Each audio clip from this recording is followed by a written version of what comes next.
Hey guys, welcome to Nerdarchy for Nerds by Nerds. Before we get into stuff, go to the link below, sign up for our newsletter if you haven't. It's a great way to get all kinds of awesome stuff emailed to you all the time. So today we're going to dip back into the Unearthed Arcana and talk about the new Sorcerer's Origin and new Warlock Pact. Right, and that's from the Unearthed Arcana Light, Dark, and Underdark. So I'm Nerdarchist Ted, and we got the full crew today. Nathan Nerdark. Eric Steve. And Ryan. So, Sorcerer's Origin, Shadow, what do you guys think?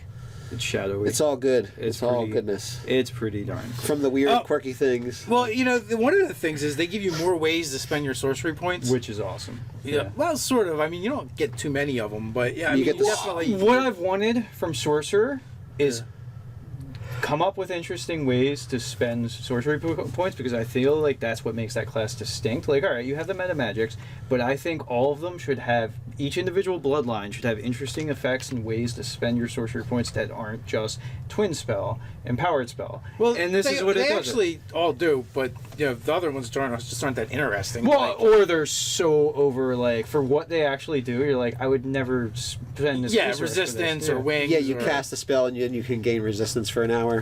Yes. Yeah. This they definitely give you some interesting things to do with it. You get dark vision, so if you already have dark vision, I guess you're kind of boned. But Ted, you wanted to point kind. out something. I'm totally, I don't want to say in love, but I think it's awesome that they have these little quirks here that you can either, roll randomly or choose. Or like make up your own using these as a jumping off point. Absolutely. Sure. It's like, oh, you blinked once last week. It's like you're a Chuck Norris joke at that point. Yeah. Your heartbeat once per minute. This event sometimes surprises even you. Oh crap, my heart just beat it. Yeah. Like it just, those things. They're you can be like vampire or undead light with this, which is pretty cool. Goth Light, right? Yeah. They're very cool role playing tools, and depending upon how much you want to do with them, they can be awesome. And it's like, oh, I'm just looking around, and I happen to be looking off in that direction, and since I don't blink, the person on the other side of the room is like, dude, stop staring at me. So number 5 combined with a Pepe Le Pew type character. Yeah. You have trouble remembering that living creatures and corpses should be treated differently. I'm actually looking at number 7. You spend your time lurking in the shadows of Hot Topic. That's pretty fantastic. Wow. Or Wizard of the Coast.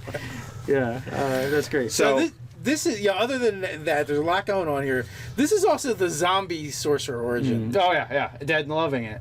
Yeah. So I was like, oh, when I read what they get at first level, that's pretty awesome. Basically, you're essentially a zombie, because if something drops you, you get to make the con check to see if you don't get dropped. Yeah. Unless it's radiant damage or a crit. That's right. really Which good. And is how many exactly foes are going to radiant your ass? I mean, really, like, unless you're fighting Celestials. I mean, evil campaign, but yeah. Yeah, so I mean, I don't know if that's too good. I think it's fantastic. Well, I mean, Yeah, it's that's my fantastically point. good. It's in lieu of armor. It's in lieu of the dragon armor and extra hit points. Yeah. And that other class for sorcerer. the chaos. Talk about. Yeah, the one that doesn't exist. Yeah, Whatever they get at first level. yeah. The Whatever. ability to blow up their party, possibly. Yeah. So another thing that you didn't mention about Eyes of Darkness is you get dark vision, but you can also spend a sorcery point to make darkness, and you can see in that darkness. So yeah, that's pretty cool. So that plus the Strength of the Grave is a really strong First level. Strong first level. Yeah, I would say. well, so. except for you don't start off with sorcery points. I think you get them at third. This right? is true. So it's So a you resource can't- second. Okay, So you so can't have cast the darkness spell until later. Yeah. But you're getting. I'm like trying to kill a zombie, and dark vision at first level. So yeah, you're not really losing anything. And the thing to remember is, by Except for you might double up with your race, like, except for it's a little better for this, because I think they get 90 feet, right? No, 60. No, Oh, okay, 60 feet. So it might be doubling with that. You get dark vision. You get the ability to see in the darkness spell you cast with sorcery points, and the thing that you have to you don't want to overlook is it gives you the ability to cast a darkness spell, so you're getting an extra spell out of it. So a first level spell costs 1 sorcery point, and darkness isn't that normally a second? Yeah, that is a second level spell. So you have to wait until you get to second level to cast this spell. but you can cast a second level spell as a second level character. Normally, you got to wait till third. Yeah, So that's pretty handy. That's a nice bump. Yeah. Well, I mean, so again, it's going to be like really situational, and at least it's not like stepping on the toes of the warlock where they get like the invocation that they just get devil sight, which is it's not as good. It's only your own sort of darkness, Yes. so that's kind of good that it's so specific. So I mean, but it's definitely something to point out that that one portion of a first level power is broken up into three. I'm envisioning a warlock be like, you call that a darkness spell? This is a darkness spell. Yeah, they go back and forth. Yeah, it would be so fun to make like a Nosferatu sort of like sorcerer. I'm definitely into this. Creepy guy. Yeah. I love their 6th level ability. This is way cool. The Hound of Ill Omen, because you're a big fan of Hound of Ill Omen. You had a character suffer the effects of one back in the day. So it's pretty fantastic. It's like full loop. It's all coming back to like a Celine Dion And song. of course, that monster was in the most horrible monster book of all time in any edition of the game, the Fiend and Folio. Yeah. But Fiendishly good. But as a sorcerer, you get to summon, a version of a Hound of Ill Omen, which is basically a smaller dire wolf that will harry one opponent, and it's really cool because as long as that opponent's being harried by this hound, they have disadvantage on their saving throws. Yeah. Lots of bad stuff is going on for that one guy. Which works awesome unless they have lucky, and then they can make it turn it into a super awesome. Yeah. I love Fluffy. Thank you, Bobby. That is pretty great, actually. Yeah. Like, this is working out fantastic. They're like rolling around in the ground with the hound. Like, the sorcerer's like smacking the hound with a rolled up newspaper scroll. But same difference. Yeah. So, how many times per day can they do that? It's 3 sorcery points. Okay, so they're limited by their Spend the resources. sorcery points. Yeah. Spend them like they're going out of style. Yeah. So it's a lot of flavor. It's cool. It's nothing game breaking. It's basically unless you're also a warlock that keeps cashing in your short rests for sorcery points. the sorcery point casino. If you do that 5-6 times a day, like take a short rest 5-6 times a day. I think I don't see that happening. That's like buying and selling currency. If you're totally legit, Yeah. it's totally all right. If your GM is allowing you to take 5 or 6 short rests a day, you don't Control- need adventurers control- in that world because it's not dangerous enough. Yeah. You're gonna be So- sick in the Hound of Ill Omen on like rabbits. You're like, Just for fun. Dude, like you're doing like Greyhound track type of stuff, but with your Hound of Ill Omen, betting on them. Yeah. Stay away from Noraki. It's a silly place. So So 14th level we get Shadow Walk, which is the bonus action. Basically you're teleporting through shadows up to 120 feet away. I believe that this is now the fastest mode of transportation. Well, what's the monks? The shadow monk gets I thought it was 60. similar ability, and they get a much lower level. So the only thing crazy The about Shadow this, Monk, isn't he 60? No, I don't know. the only thing crazy about that is it doesn't cost resources and it's not limited. Yes. So I think that's the only problem is I think you do need to say like charisma modifier times per day or sorcery point You cost. just ninja fast. Well, I mean, sorcery point cost I think would probably be the most It's legit. 14th level. The other sorcerer gets flying. It's not flying. Yeah, it's 14th You could level. strategically climb a mountain with it, probably. Requires a bonus action, and I believe the monk's ability. I don't know that the monk's ability actually requires an action. I think they spend Kai points though. Yes. So They they're spending do, a but resource. not for that. But not for that ability. All right, well if that. Their spells they do, but that ability they actually do not. It's transportation. It's not. He's not going to be sneak attacking someone to death with it or anything. So, well, I mean, it's mobility on the battlefield, which is really handy. good. Yeah. But Especially because you can create your own darkness. But again, it's also Yep. it's also 14th level. Yeah.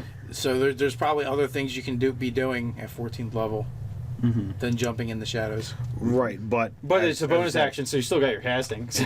It's a bonus. It's a bonus action. It doesn't count as a spell, and it's an unlimited resource. And things get.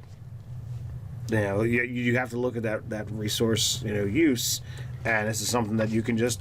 You don't have to worry about it. If I were this character, I would not walk anywhere by 14th level. I would just Nightcrawler in darkness every fucking place. Be like, I only travel at night. The rest of the day, I sit down and read books. Well, no, I look for shadows. Yeah. Well, yeah. You hire a torchbearer just so you have someplace to jump from. Yeah.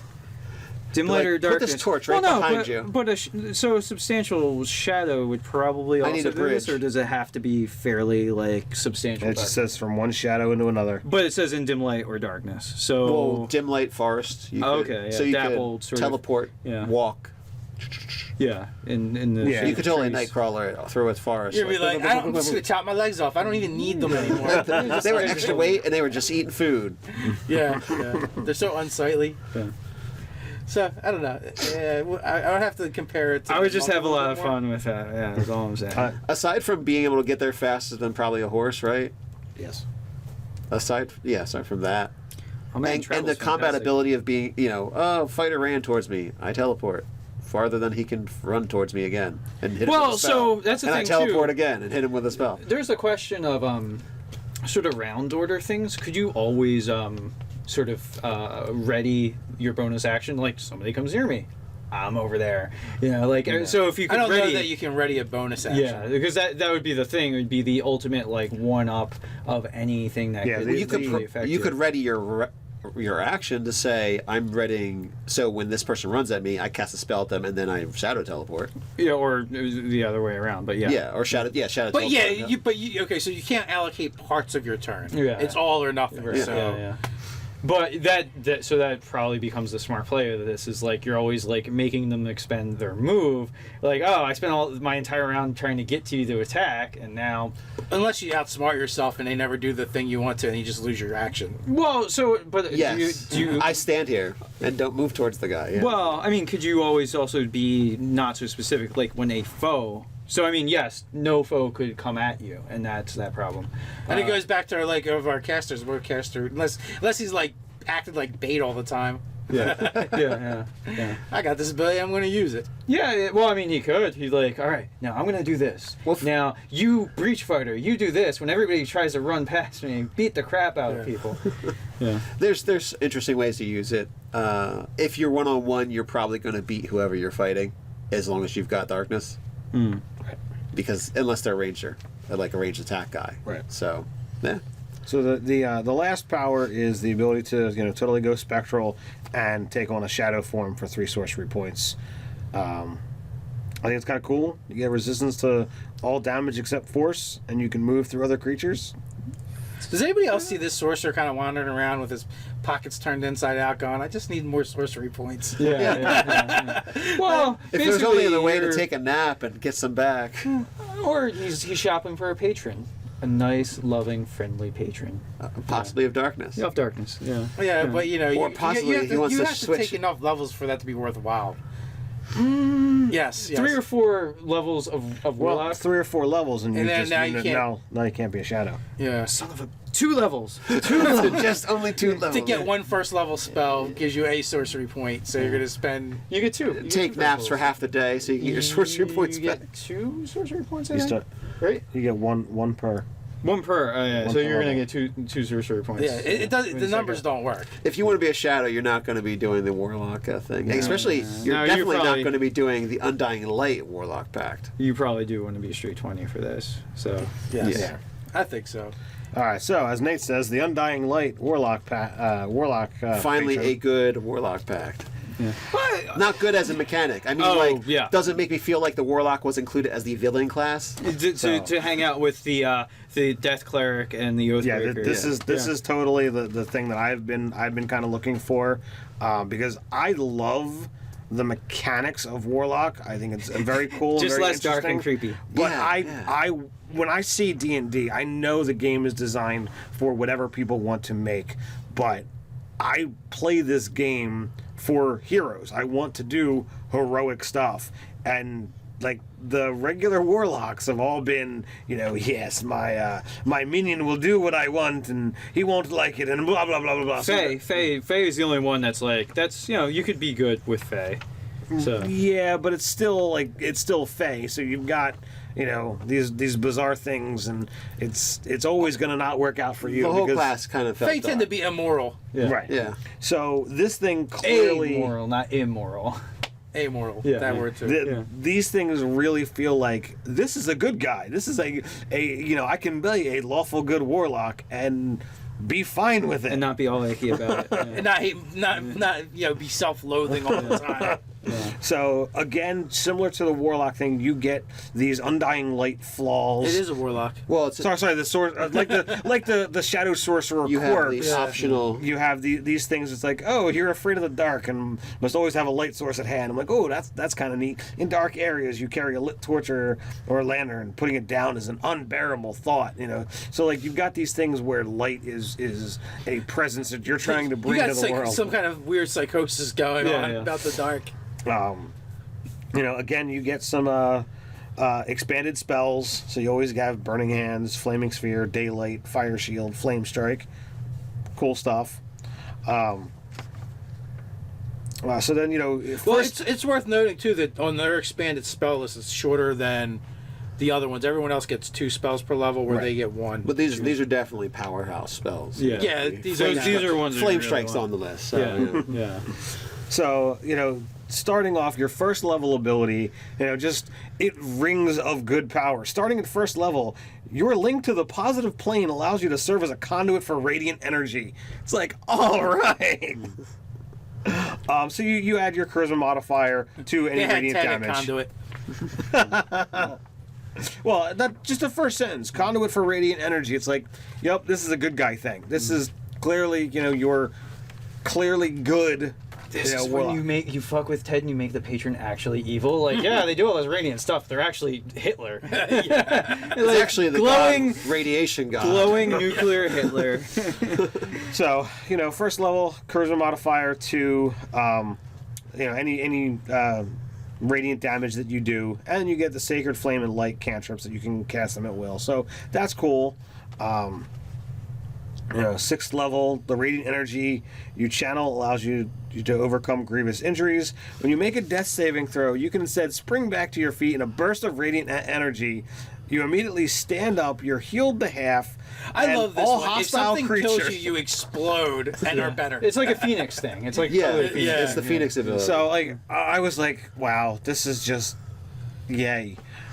You lure people in to loot your body. Like, that's the idea. Like, the brigands. The ultimate suicide bomber. The brigands are like coming to get your stuff, and you're like, whoosh. Right, they've got to knock me down. My first death save, bam, a bomb. This goes is when off. you need Scott in your game to fireball you. Well, also too, you're like, this I'm is going to run into the middle now, fireball. this is where you rope-a-dope a little bit, right? You let them like take you out, and you're like, all right, are they approaching me? Well, not yet. All right, I'll make my first death saving throw. Okay, now they're all coming in. Okay, nuclear on them. Just everybody explode. Yeah. And it does say, all hostile creatures, so it doesn't injure your allies, which is awesome. And you get to use it, essentially once a day, once every long rest. So you want to get dropped with this class. So it's like, well, oh man, that fight was bad. I'm down to 3 hit points. Stab. Like, why does he injure himself? And then, like, all of a sudden they hear tick, tick, tick, tick, tick, tick, tick. Well, that is the thing. There's a time delay whether you want it to or not. Because doesn't it say when you make a death save or when you fail? When you make a death save. Okay, Yeah. so as long as you make it, so basically the next round after your drop, you can blow up. Yes. And then then you jump back to your feet. So some people I imagine are gonna get down to that 3 hit points, after a battle, and the clerics be like, "All right, let me heal you." And they're like, "Wait a second, let me take care of this." They stab themselves just to get back up to halfway. Well, that seems like a waste of resources to me. But you're better off. Because it's once per day. Yeah, you're better off getting dropped in combat. Yeah. Like basically, this is awesome with the Pact of the Blade because you're right up in the thick of things, and that's the one where you're going to take the most damage. Yes. So Pact of the Blade. Yeah, with that'd this be a is good pretty sweet. combination. Yeah.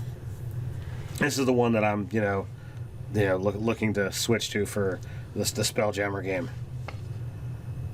So we have Radiant Resilience at 10th level. This one, this is also like this is the buffing healing warlock, of all the warlocks as well, because not only you finish a long or short rest, and you can gain temporary hit points equal to your warlock level plus your charisma modifier. Not bad. And if you're a warlock, you want to short rest as much as you can. And you're going to give up to 5 allies temporary hit points equal to half your warlock level plus your charisma mod. Yes, So, sure. Good stuff. This with like inspiring leader, you're just always handing out. And then also the martial adept, because especially if you're talking about the blade pack, and you take rallying cry. That's another one that lets you do some sort of temporary healing. Sort of Sadly, points. temporary hit points don't stack. No, they don't stack, but you have so many different ways to be giving them out, and you're after a constantly- fight, you can just say, Well, 'cause- "Hey, 10 minutes. I'm going to talk to you guys. Let's do better next time, guys." Yeah. Well, I mean, like, so how many Inspiring times? leader. When are you limited? After you finish a short or long Yeah. rest. So like, you can keep all these abilities in your back tags pocket. taps everybody up. Yeah, you can always keep these abilities in your back pocket, so you're not using them always in the same, but you're always giving out temporary hit points. Yeah, You're like- actually, the inspiring leader would make no sense with this one Yeah. Well. Yeah. There's. because they overlap. Because I'm pretty sure that they're both short rest type abilities. Yeah. Well, what part of an action is this to do this? Which one? It's This one. part of your rest. Short or long Oh, rest. at the end of the rest. Yeah, that's the problem. Because if it were like an action to use it or a bonus action, it's a little bit of a different territory. Yeah, otherwise you might as well just you would use this and not bother with inspiring No, leader. it's yeah. It would be a But waste of the it. martial adept hell yeah. ability would actually work, and you can use that in combat. Yeah, that's pretty. Yeah, and then the last ability, Healing Light, you get a pool of 15d6 that you can just, as a bonus action, touch people and heal them. And, just poof. You can use as much as you want, as little as you want. Well, And- up to 5d6 per. Yeah. Sorry. And you get them back after a long rest. So, as a not cleric, It does a pretty darn good job of patching people up. Yeah, it's not bad. Like, it's more interesting than effective at 14th level. If there's so many different ways to heal, but you can do it in combat. If you could basically you could help out the paladin or the cleric. Also, too, just don't forget the fact that you're a friggin' beast when it comes to using positive energy and fire. Like the damage you're doing, like on that. So you're pretty damn good as far as like beating people down with that. It makes because like in the past, the warlock, like the thing that they keep in their pocket is really Eldritch Blast. But this like makes you want to use other things that aren't Eldritch Blast. Like this is the one warlock that breaks you from being so gung ho on that. You're not locked into it. You can do other things. Yeah. And again too, like me and Ted were talking and about this class in particular. Like he's like, I think that's too good, fire or radiant damage. And I'm like, well, as a warlock, you can do the Eldritch Blast thing and kind of get it anyway, and you can really beef up your Eldritch Blast with your invocations. So this gives another path that has nothing to do with Eldritch Blast, Right. which is kind of cool. And hey, this would be a good one to maybe take Spell Sniper, or either Spell Sniper or possibly oh crap, I can't think of the Magic Initiate in order to get more cantrips that are either radiant or fire based to put in your pocket. Well, there's Besides also the elemental adept thing to add extra damage. Besides Sacred Flame, is there any other cantrips that do radiant? No, but you can do fire. Okay. Fire is easy enough to grab. Right. Yeah. So- Well, elemental adept, I forget how much bonus damage it is. It's like an empower, oh, okay. and it lets you ignore resistance, Okay. Yeah, but but not immunity. right, but I mean that along because fire is a pretty commonly resisted thing. It is. So taking that would almost be a no-brainer. Well, that's Like, the other. screw you, Tiefling. Screw you. You're just like ping him in the head. Well, and that's the other thing that's kind of like a mitigating factor, is the fact that like Eldritch Blast is force damage and almost nothing resists force damage. Yeah. Compared to fire or radiant, which while fire is the most resistant thing in the game, maybe poison might be close, like between the two of them. Right. And then radiant has a few things as well. So Some of the more powerful undead and celestials. but you have far less spell choices as well for radiant damage as well. So and even more so when you're a warlock. Yeah.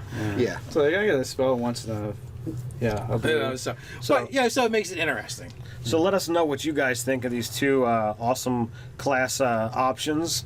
Are they welcoming your game? Are they too OP? Put it in the comments below. While you're at it, like, share, even subscribe. While you're doing that, you can head over to nerdarcade.com and check out the articles. While you're there, you can hang out on Underdark, the forum. Or you can follow us over on Instagram. So until next time, Stay nerdy.